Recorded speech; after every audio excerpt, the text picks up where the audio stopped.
కాకినాడ జిల్లా సామర్లకోట పంచారామ క్షేత్రంలో శాకంబరి మహోత్సవాలు ఘనంగా నిర్వహించారు. స్థానిక మాండవ్య నారాయణ స్వామి ఆలయం నుండి భీమేశ్వర స్వామి ఆలయం వరకు మేళ తాళాలు, మంగళ వాయిద్యాలు, వేద మంత్రాలతో అమ్మవారికి సారి సమర్పణ వేడుక నిర్వహించారు. ఈ సందర్భంగా ఆలయ కార్యనిర్వహణాధికారి బల్లా నీలకంఠం ఆధ్వర్యంలో ప్రత్యేక పూజలు నిర్వహించారు. ఈ కార్యక్రమంలో తెలుగుదేశం, జనసేన, బీజేపీ నేతలు, భక్తులు పాల్గొన్నారు.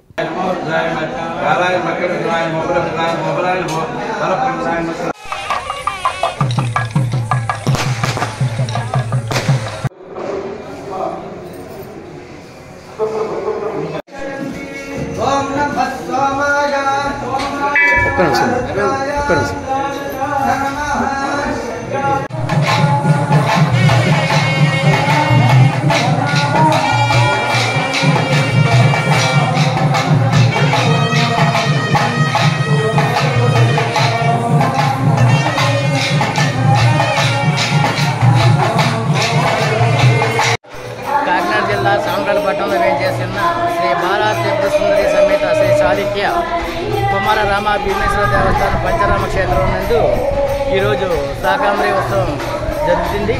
అదేవిధంగా మొట్టమొదటిసారిగా దేవాదాయ ధర్మాదాయ శాఖ వారి సూచనల మేరకు చీర సారే కార్యక్రమాన్ని కూడా ఈ సంవత్సరం నూతనంగా ప్రవేశపెట్టడం జరిగింది. ఈ కార్యక్రమంలో మేము ఊహించిన దానికన్నా ఎక్కువ మంది స్థానిక స్త్రీలు, చాలా ఎక్కువ మంది తాతలు వాళ్ళందరూ కూడా వివిధ రకాల స్వీట్స్, ఫ్రూట్స్, అలాగే చీర సారీలతోటి వచ్చి ఈ కార్యక్రమాన్ని జయప్రదం చేశారు. వాళ్ళందరూ